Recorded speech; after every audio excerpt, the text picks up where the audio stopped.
오늘 하나님의 베스트 플랜이라는 제목으로 에레미야 18장 1절로 6절까지의 말씀을 교독하도록 하겠습니다. 여호와께로부터 예레미야에게 임한 말씀에 이르시되 너는 일어나 토기장이의 집으로 내려가라. 내가 거기에서 내 말을 내게 들려주리라 하시기로 내가 토기장이의 집으로 내려가서 본즉 그가 농로로 일을 하는데 진흙으로 만든 그릇이 토기장이의 손에서 터짐에 그가 그것으로 자기 의견에 좋은 대로 다른 그릇을 만들더라. 그때 여호와의 말씀이 내게 임하니라. 이르시되 여호와의 말씀이니라. 이스라엘 족속아, 이 토기장이가 하는 것 같이 내가 능히 너희에게 행하지 못하겠느냐. 이스라엘 족속아, 진흙이 토기장이의 손에 있음같이 너희가 내 손에 있느니라. 아멘. 오스왈드 샌더스라는 목사님이 모든 인생은 하나님의 계획이다라는 책을 적으셨어요. 그 책 안에 보면 이런 이야기가 나옵니다. 어떤 사람이 집을 건축하려고 하는데 아주 유명한 건축사에게 이 설계하고 시공을 맡긴 거예요. 그래서 이 유명한 건축가가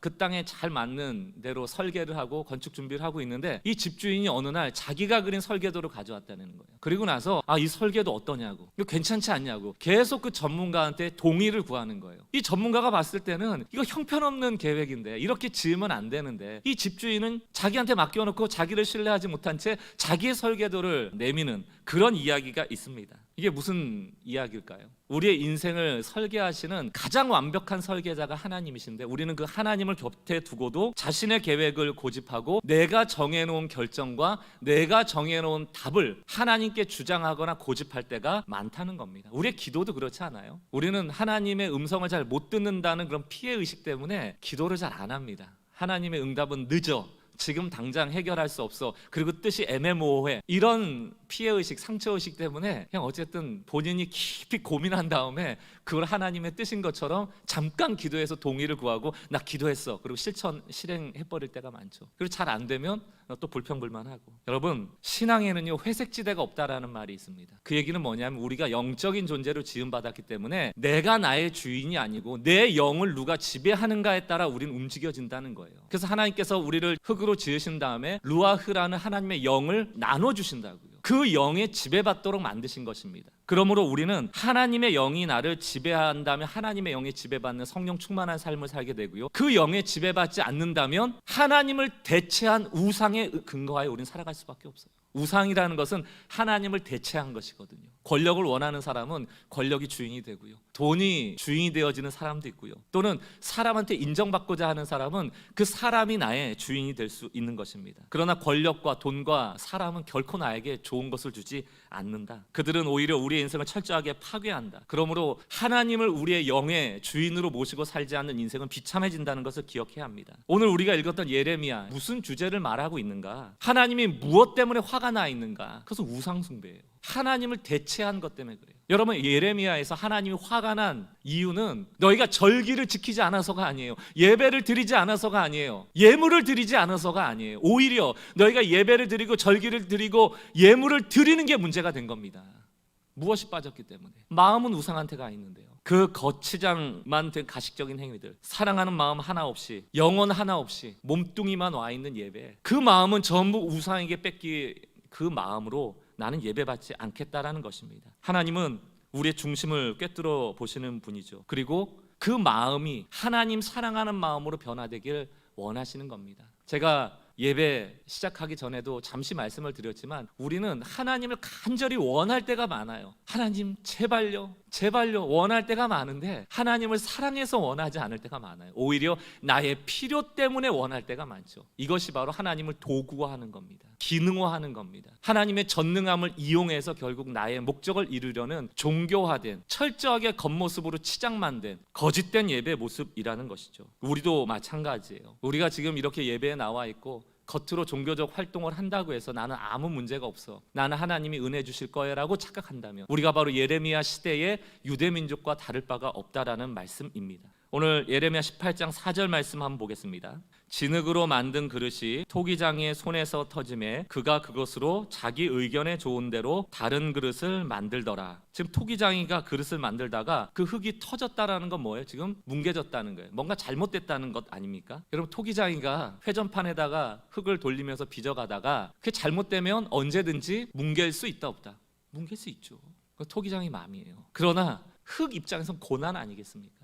저는 오늘 이 예레미야 18장 4절을 통하여 이스라엘 백성에게 바벨론 포로가 고난이었듯 우리 인생에 찾아온 고난을 어떻게 해석해야 될 것인가에 대해서 3가지 정도로 정리하고자 합니다. 첫 번째, 여러분에게 고난이 찾아올 때 이렇게 해석하시면 돼요. 고난 속에 하나님의 사랑이 있다. 하나님이 우리 인도하고 계세요. 고난을 통해서 메시지를 전하기를 원하시는 겁니다. 사랑하기 때문에 고난 주신다는 것을 우리가 꼭 기억해야 돼요. 막 흙을 뭉개버릴 수 있다라고 하니까 하나님을 독재자처럼 오해하시면 안 됩니다. 하나님은 자기 맘대로 이랬다 저랬다 하는 분으로 오해하시면 안 됩니다. 성경은 하나님의 주권, 다시 말하면 하나님은 모든 것을 마음대로 할 수 있지만 또 하나의 중요한 메시지가 뭐냐면 인간의 자유의지예요. 하나님은 우리 인간의 자유의지를 훼손하지 않으면서 그 주권을 사용하십니다. 그래서 인격적이신 거예요. 하나님 독재자가 아니세요. 예레미야가 3장 32절 33절에 이렇게 말씀하고 있습니다. 33절, 주께서 인생으로 고생하게 하시며 근심하게 하심은 본심이 아니시로다. 하나님이 인생으로 고생하게 하고 근심하게 하는, 토기장이가 흙을 뭉개버리는 그 이유는 우리에게 고통당하라는 것이 아니라는 거예요. 본심이 따로 있다. 그것은 뭐예요? 사랑이에요. 회복 때문이에요. 지금 토기장이가 흙을 뭉개버린 이유가 뭘까요, 여러분? 하나님이 빚다가 실수하셔서 지금 이거 뭉개버리는 걸까요? 아니에요. 흙의 문제입니다. 지금 이스라엘이라는 그 흙이 불순종했기 때문이에요. 하나님의 뜻대로 되지 않고 있는 그릇을 어떻게 내버려야 돼요? 뭉개버리는 거예요. 여러분, 뭉개는 게 사랑이라고요. 자기의 뜻대로 진흙이 고집할 때 그것은 뭉개는 거예요. 그게 고난이죠. 여러분의 인생을 내버려 두지 않고 그 흙을 터치시는, 뭉개시는 하나님을 찬양하셔야 됩니다. 고난 안에 사랑이 들어있다. 두 번째, 우리가 고난을 해석할 때 꼭 기억해야 될 것이 무엇인가? 하나님께는 또 다른 대안이 있다. 고난을 당할 때 우리 마음에 들어오는 거는 뭐예요? 내 뜻대로 안 되니까 내 생각 하나밖에 없잖아요. 이거 하나, 이거 잘 돼야 되는데 우리의 생각은 무지하니까. 본문 말씀을 3번역으로 한번 볼게요. 그런데 그 토기장이는 진흙으로 그릇을 빚다가 잘 되지 않으면 그 흙으로 다른 그릇을 빚었다. 그 흙으로. 이 진흙 말 안 들어. 이거 몹쓸 그릇, 흙이네. 이딴 그릇 버려버리고 흙. 내가 새로운 흙을 가져다 지어야지. 이게 아니고 뭉갠 다음에 어떻게 해요? 그 흙으로 다시 빚는 거예요. 그 진흙을 포기하지 않는다는 것입니다. 욥기 5장 9절 말씀, 하나님은 크고 측량할 수 없는 일을 행하시며 기이한 일을 셀 수 없이 행하시나니. 우리 찬양 가사에 보면 크신 계획 다 볼 수도 없고, 하나님의 계획이 너무 크다 보니까 우리같이 근시안적인 눈으로 보면 망한 것 같은 거예요. 진흙이 뭉개지는 순간 끝장난 것 같은 거예요. 하나님은 다시 세우려고 하는데, 우리가 고난을 만날 때 어떻게 해석할 수 있어야 합니까? 하나님은 대안이 있구나. 하나님이 너무 크신 계획 가운데 내가 있기 때문에 보지 못하는구나. 하나님, 내 믿음의 눈을 더 키워주옵소서. 하나님, 내 소망의 눈을 더 키워주옵소서. 내가 더 인내할 수 있도록 하나님의 크신 계획을 보는 눈을 더 키워주옵소서. 이렇게 기도해야죠. 신명기 31장 3절 말씀, 여호와께서 이미 말씀하신 것과 같이 내 하나님 여호와께서 너보다 먼저 건너가사 이 민족들을 내 앞에서 멸하시고. 이 전쟁은 이미 끝난 전쟁이에요. 그러나 우리 눈앞에는 이제 전쟁의 시작이죠. 이게 믿음이에요. 여러분 인생에 고난이 여러분을 막으시려는 하나님의 뜻입니까? 여러분에게 길을 열어놓으시려는 뜻입니까? 이걸 결정하는 게 신앙이에요. 3번째, 고난을 만날 때 우리가 가져야 될, 해석해야 될 생각은 뭔가? 하나님께는 최고의 계획이 있다. 우리의 삶의 설계자가 누구세요? 우리의 삶을 인도하시는 분이 누구세요? 우리가 계획할지라도 그 길을 실제로 인도하시는 분은 여호와시다. 그분이 합력하여 최선의 것을, 최고의 것을 우리에게 허락하시는 분이다. 오늘 4절 말씀을 다시 한번 보죠. 진흙으로 만든 그릇이 토기장이 손에 터짐에, 고난이죠. 끝장난 것 같죠? 그러나 그가 그것으로, 그 흙으로 다시 대안을 주시는 거예요.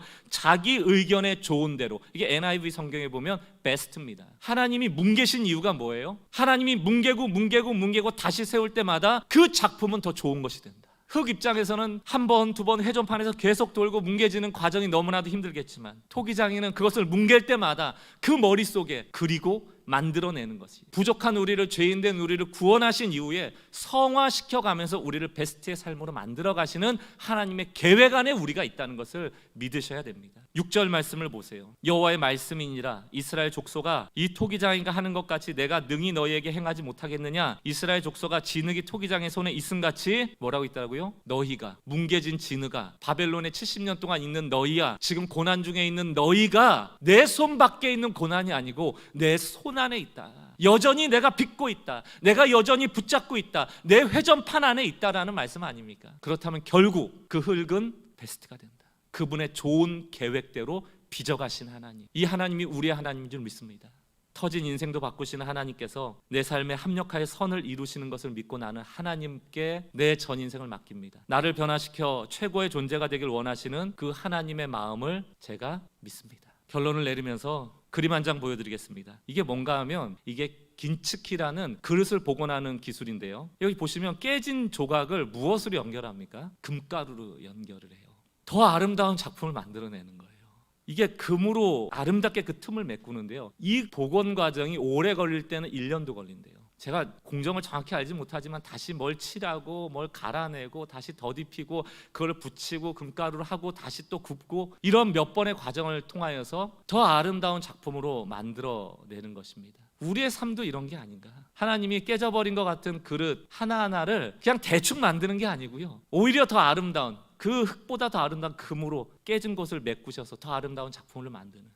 시편 30편 11절 말씀, 주께서 나의 슬픔이 변하여 내게 춤이 되게 하시며 나의 베옷을 벗기고 기쁨으로 띠띠우셨나이다. 시편 기자가 고난 가운데 있었지만 이 하나님을 믿은 거죠. 복음은 뭉개진 진흙도 깨져버린 그릇도 다시 메꾸고 아름답게 바꾸는 은혜의 역사를 말합니다. 나를 그릇이라고 생각하고요, 내가 갈기갈기 찢긴 거예요. 조각조각 나서 도대체 나라는 존재를 찾지 못하고 허무해지거나 절망하거나 낙심한 그런 모습으로 나를 상상하시고 그 옆에 계신 예수님께서 그 흘리신 보혈로 나의 조각난 조각조각을 하나하나 연결하는 그 영적인 상상력을 해보세요. 그게 바로 아름다운 존재예요. 한 조각도 조각나지 않고 반듯하게 살아가는 게 인생이 아니고, 조각은 나지만 그 십자가의 보혈이 본드가 되어서 그 조각난 내 인생을 하나하나 껴맞춰 내 인생의 곳곳에 보혈이 흐르게 하는 것.